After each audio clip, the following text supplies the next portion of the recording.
In this video, in our attempt to provide you with varied and interesting content, we'll take you back in time. This is the Weeting Steam Traction Show and Country Fair. And it's been running since 1968, when the entry fee was 2 and 6. It takes you back in time when things weren't quite as complicated perhaps, where people worked hard on the land with new types of machinery. It was honest work and toil and built communities. We hope you enjoy it. This is what we've come to look at, steam engines. This is called the Richard Parrott from Brandon, and they're stoking them up and it's kicking out a fair amount of smoke. Maybe Richard Parrott's the exhibitor, seeing as they're both called the same thing. They all look like Stephenson's rocket that we had to look at and study when we were at school. So you can imagine at places like this, there's so many places to eat, drink, plenty of things to do for children, and of course the obligatory bar. These are really cool. These are like all nameplates, I think, of, I don't know if they're people that make the steam engines or the whatever they are, but Rolls-Royce Limited by royal appointment.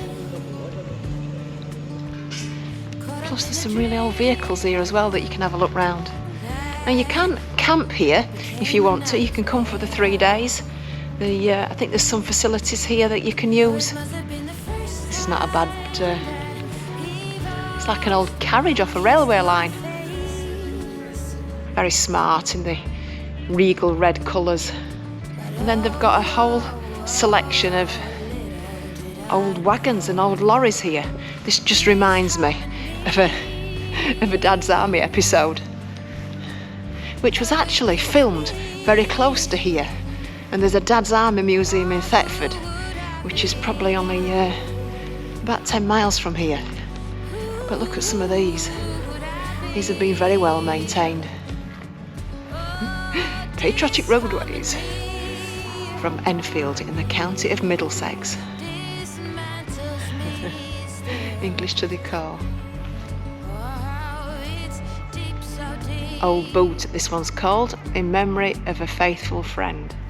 A pretty impressive steam engine, but I have to say, an even more impressive tractor. I wonder if you get a copyright strike when it's a steam engine, Wurlitzer type thing that's playing Rod Stewart.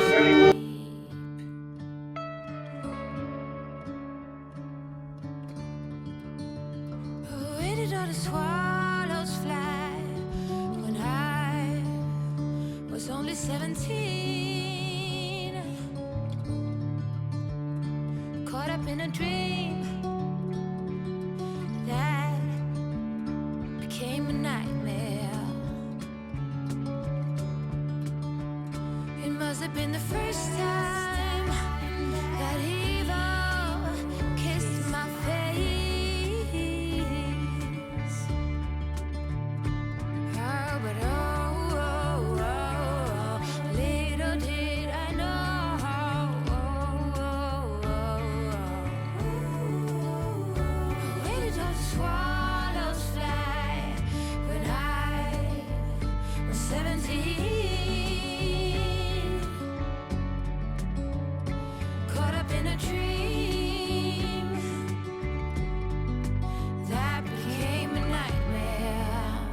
there's some very serious polishing going on this morning.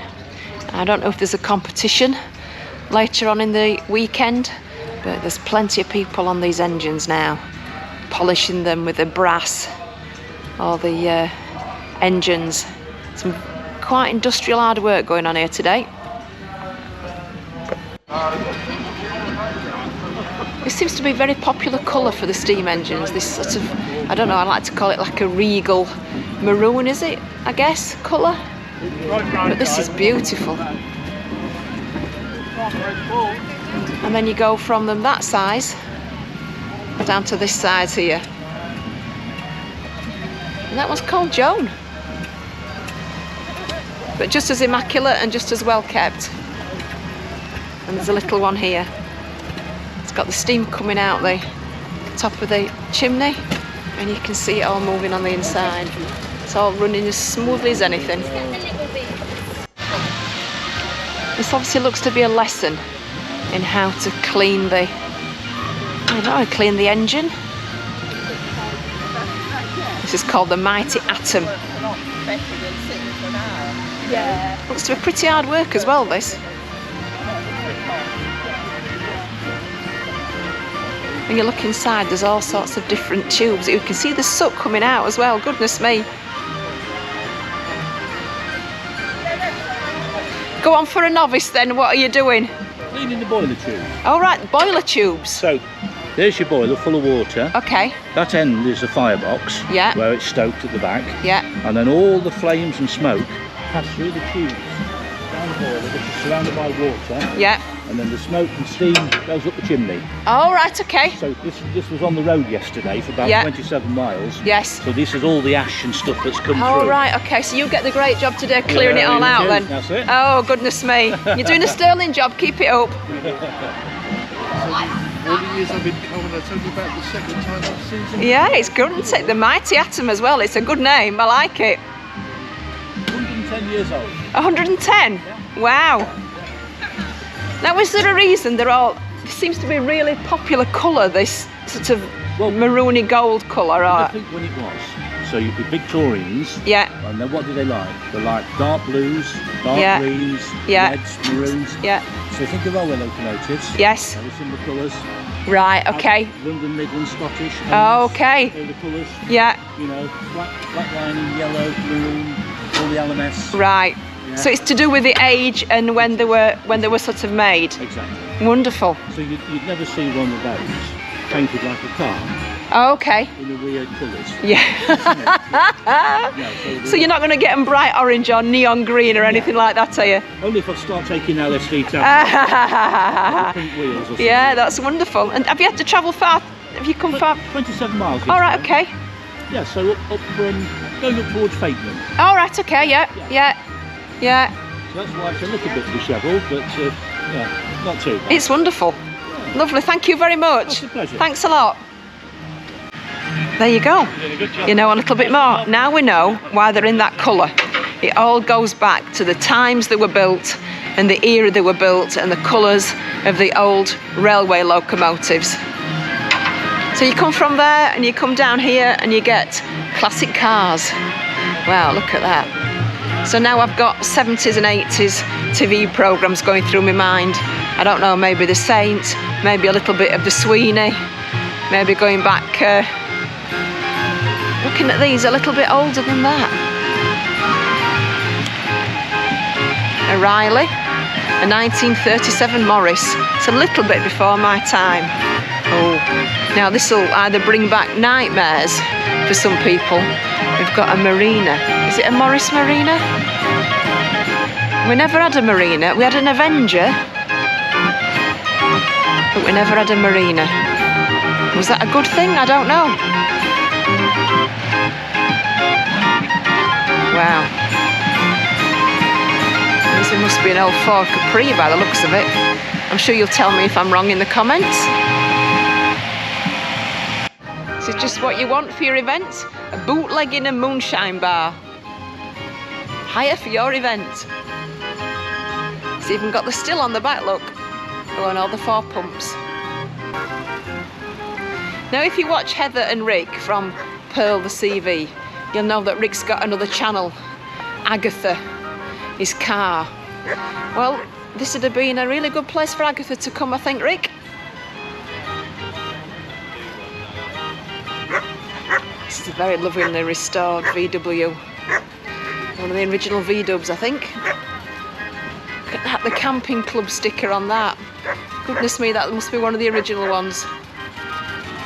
The Camping Club of Great Britain Ireland.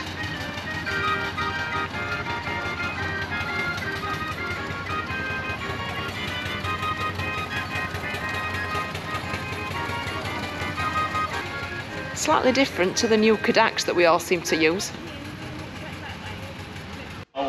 These come in all sorts of shapes and sizes.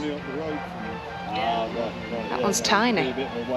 And being towed by one slightly bigger. I love it how these are all working models.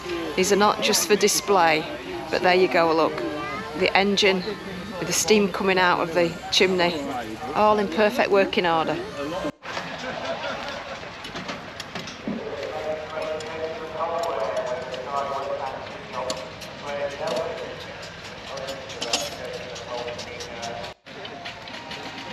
So the gentleman maintaining this engine here also built and renovated this. I guess it's an old railway trailer, and the only original bits that are on it are the wheels and the chassis. The rest of it he's built himself, and he says it's quite all right for us to go and have a look at it. The interior's been designed and done by his wife, and originally this would have 5 bunk beds, enough room for a family. Now it's just got the 2 with the log burner, the stove, and I have to say it's stunning, absolutely stunning. Seems to be the way to travel. You bring your steam engine and you bring your trailer with it as well. Must be worth a fortune, these.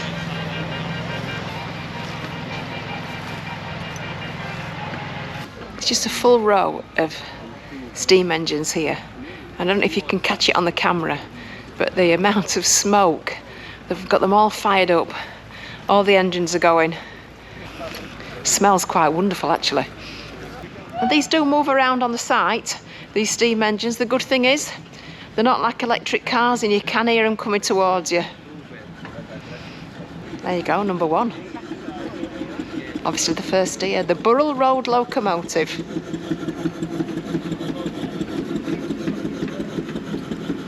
From Thetford. That one's not come too far. Good organisation for you, isn't it? To be honest, you can keep your steam engines. Just give me Will's working spaniels, a pen full of spaniels, and I'm there every time. Because these are wonderful.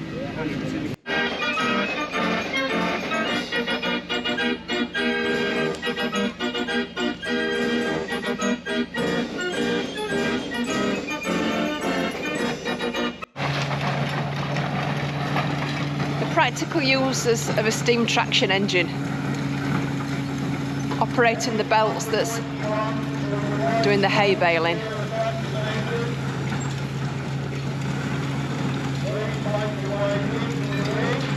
There's 2 of them driving the machinery. The farmers unloading the straw or the hay onto the larger of the 2 machines. The belt's taking it round. It's coming out onto the hay baling machine here, and both steam traction engines are driving it, and the hay bales are coming off at the far side. There you go.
Weeting Steam Festival's on for 3 days.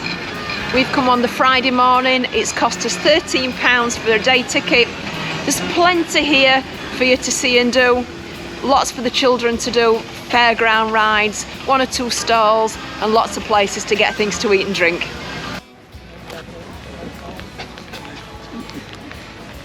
Martin's going to be very impressed with this. These are Norton bikes. And many years ago, Martin spent many a happy hour on a Norton bike.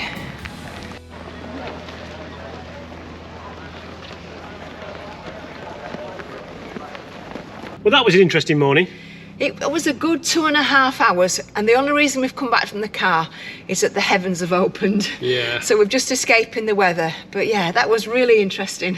I mean, I loved it. It was all, I was going to say boys and girls with the toys, weren't it? Because there was as many girls as there was boys, to be There fair. were a lot of women there enjoying that. I Yeah. didn't know what to expect today of this, but it was really good, really interesting, and good to see how steam engines work. And it was, yeah, very good. The thing as well is it's an embedded part of the history of an area like this, like other parts of the country that are very staunchly agricultural.